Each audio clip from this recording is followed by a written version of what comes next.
Marcus Williams balanced 3 coffee cups while juggling his phone and a stack of quarterly reports that threatened to topple at any moment.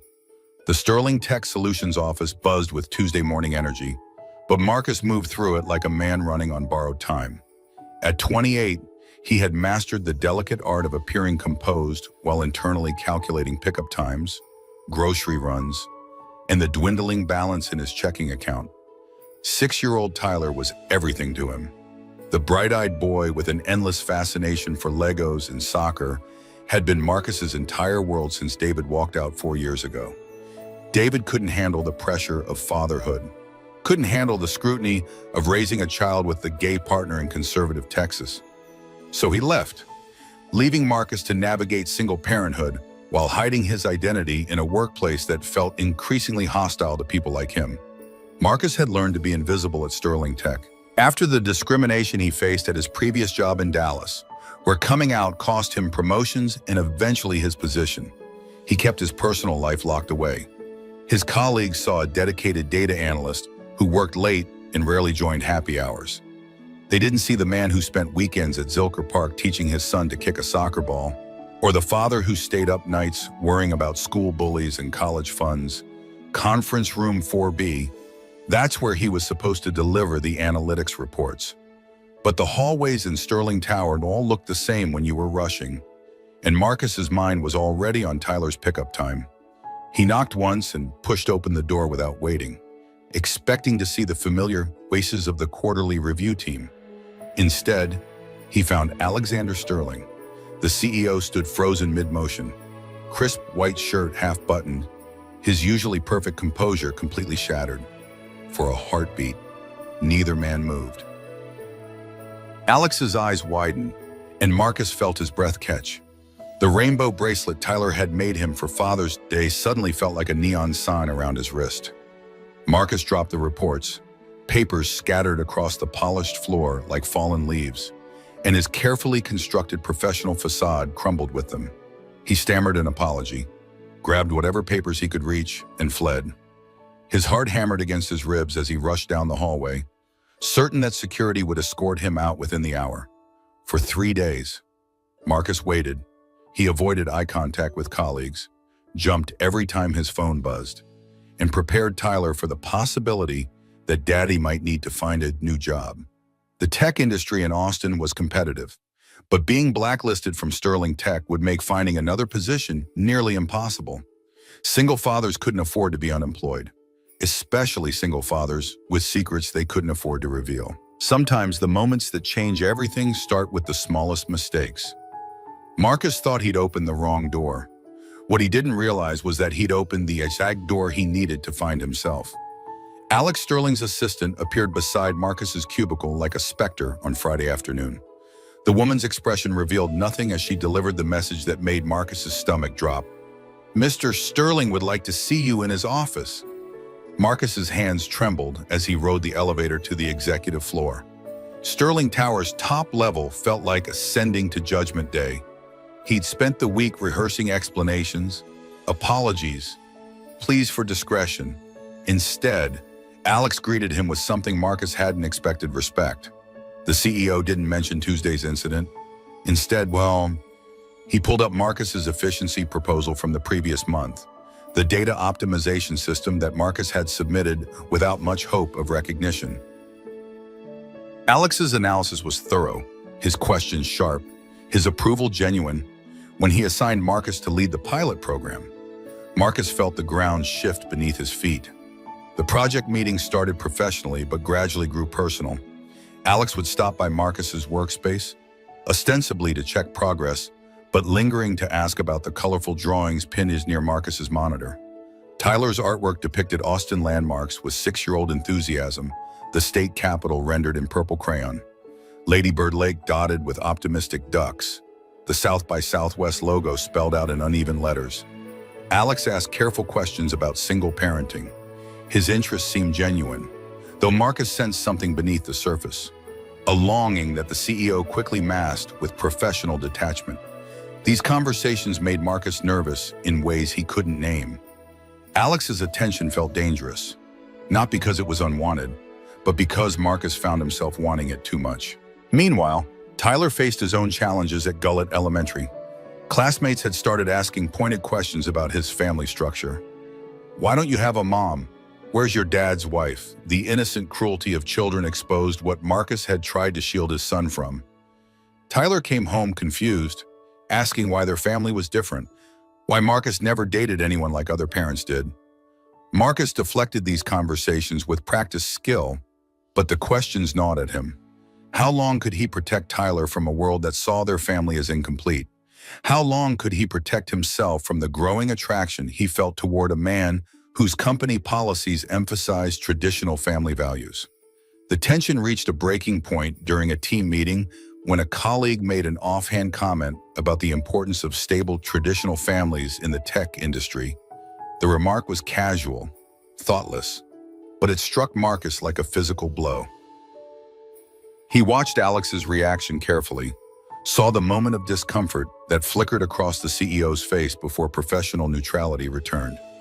That evening, Marcus sat on the small balcony of his East Austin apartment, watching Tyler play in the courtyard below. The sunset painted the sky in brilliant oranges and pinks, but Marcus felt only gray uncertainty.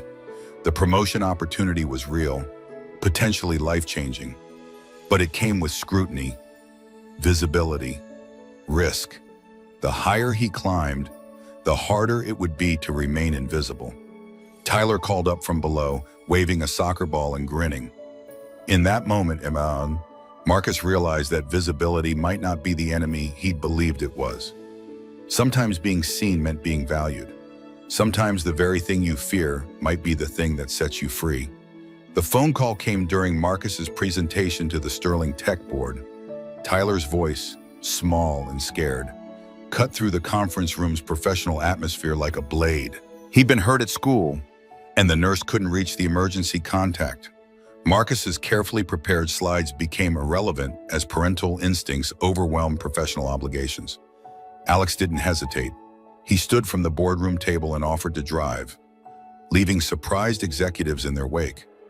During the rush to Gullet Elementary, Marcus revealed more about his life than he'd shared with anyone in years. The pediatric unit at Dell Children's Medical Center became an unexpected confessional, where Tyler's scraped knee and bruised pride opened conversations that changed everything. Alex sat cross-legged on the hospital floor, building Lego spaceships with Tyler while Marcus handled paperwork. The sight of the CEO's expensive suit jacket draped over a plastic chair, his tie loosened, his attention completely focused on a 6-year-old's engineering problems, stirred something deep in Marcus's chest. This wasn't corporate image management. This was genuine care. Tyler, with the startling directness that only children possess, asked the question that had been hovering unspoken between the adults. "Are you my dad's boyfriend?" The innocent query hung in the sterile air, loaded with implications neither man was prepared to address. Marcus's face burned as he tried to formulate an age-appropriate response about friendship in work relationships. Alex's reaction surprised them both. Instead of retreating into professional distance, he answered with careful honesty. He explained that some grown-ups were still figuring out how to be friends, that feelings sometimes took time to understand. His words were gentle but deliberate, and Marcus heard layers of meaning beneath the surface. The hospital episode revealed truths that went beyond Tyler's playground accident. Medical forms exposed David's complete absence from their lives, the legal documents that transferred all parental rights to Marcus alone.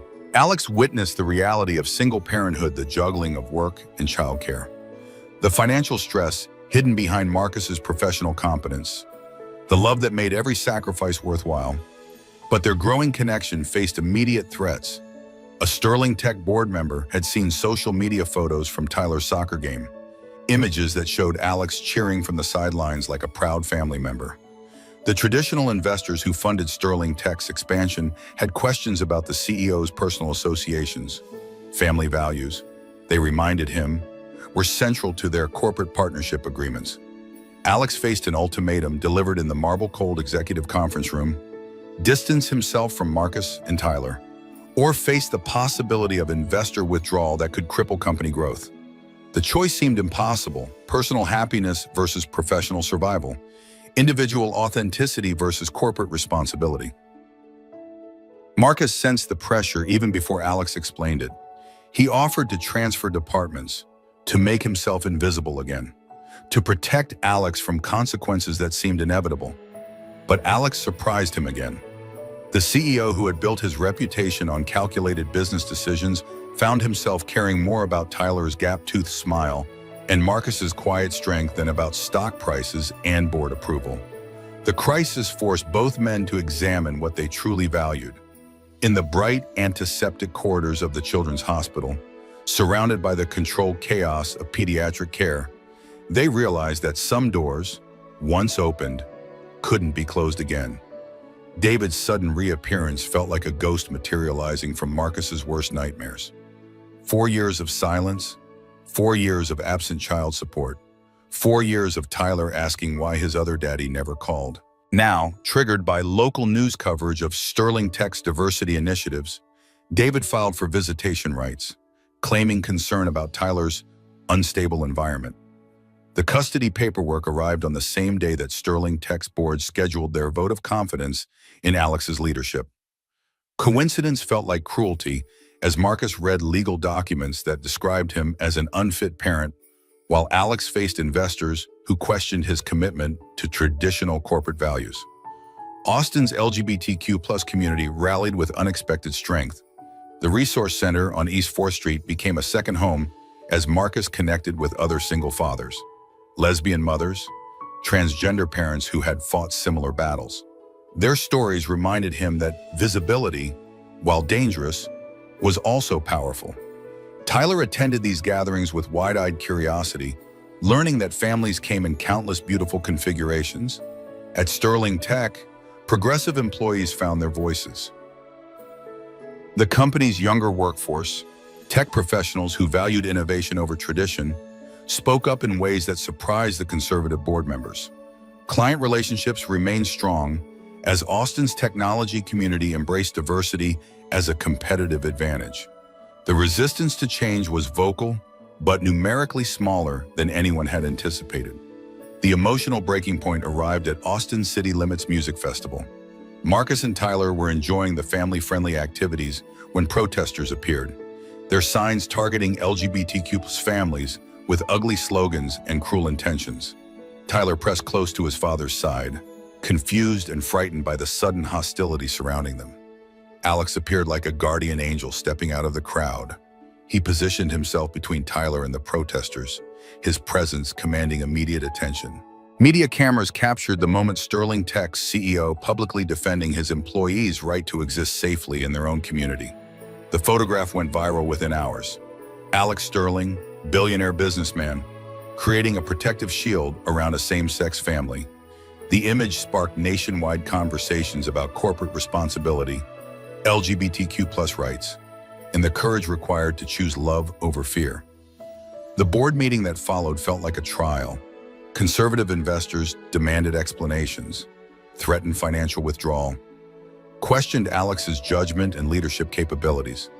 But they hadn't anticipated the response from Sterling Tech's workforce, client base, and community partners. Support poured in from unexpected sources: tech giants, local businesses, university partnerships, even some traditional investors who saw authenticity as a valuable brand asset. Tyler's custody hearing became a community affair.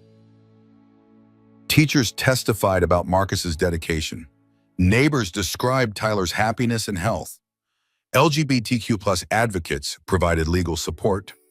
David's legal team struggled to define instability in a family where a child thrived academically, socially, and emotionally. The judge, an older woman with steel gray hair and penetrating eyes, listened to both sides with careful attention.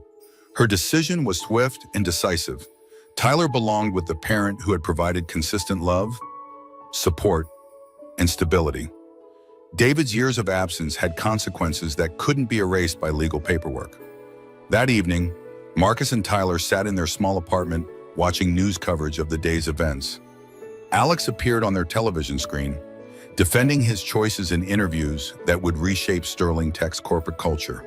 When he looked directly into the camera and spoke about love deserving protection, Marcus felt his heart expand in ways he hadn't thought possible. The Sterling Tech board meeting that would determine Alex's future as CEO took place in the company's sleekest conference room, floor-to-ceiling windows overlooking Austin's skyline. Conservative board members had prepared for battle, but they hadn't anticipated the revolution that was already underway within their own organization. Employee surveys revealed overwhelming support for Alex's leadership and the company's evolving inclusive policies. Sterling Tech's stock price had actually risen following the music festival incident, driven by younger investors who valued corporate authenticity. Tech industry partnerships strengthened as other companies sought association with Sterling Tech's progressive reputation. The vote wasn't close.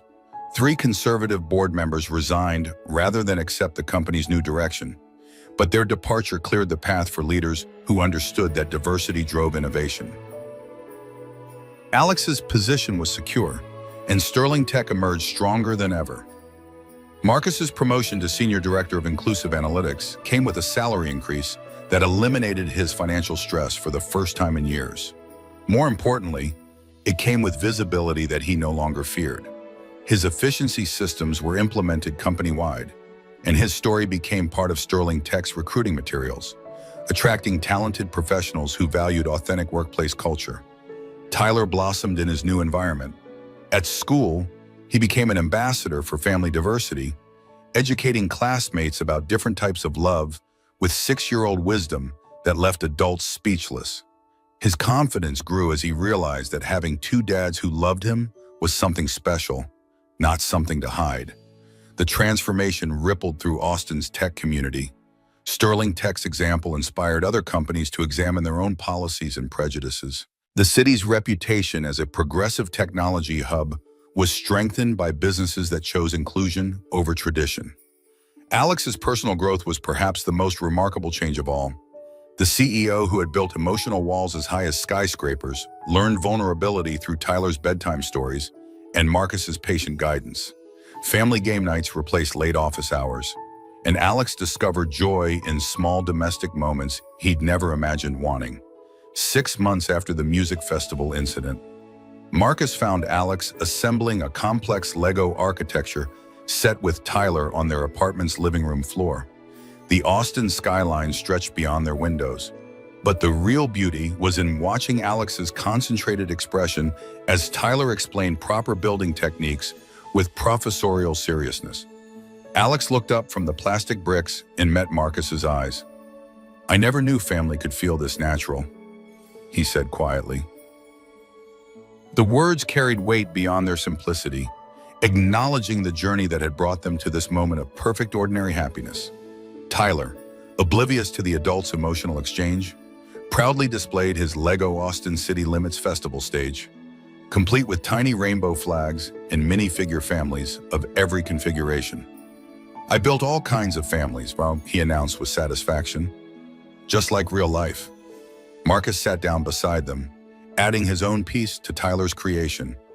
"Sometimes the best families are the ones you choose," he said, watching Alex's face for understanding. Tyler considered this with 6-year-old seriousness, then grinned with sudden inspiration. "I chose both my dads." The declaration was matter of fact, as if the solution to adult complexity was obvious to anyone paying attention. That evening, as Austin's lights twinkled beyond their windows, 3 people who had found each other through accident and intention continued building something beautiful together. Their story reminded everyone who heard it that love doesn't follow corporate guidelines or social expectations. Love simply finds a way. When have you had the courage to choose authenticity over acceptance? Share your story in the comments below.